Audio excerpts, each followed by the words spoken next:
A reggel tele van meglepetésekkel. Kelepcébe csaltak. Mindössze pár százal lehetnek. Csendet! Hallottuk, hogy Spárta harcba indul. Mi is a csatát keressük. Te! Ott! Mi a mesterséged?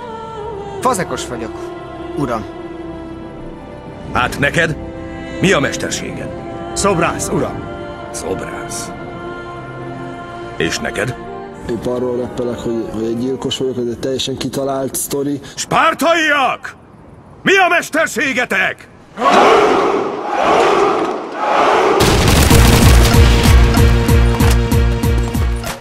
Jól lássa, hogy kinek adtál lukat, hogy a sajátját kiássa.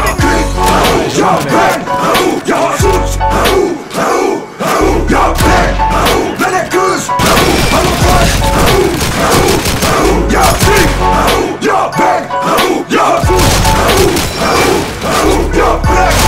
Menekülsz! Halott vagy! A név hangjának hívnak, ez is találó, mert egy napot nem élsz meg, bellettem faszrágó.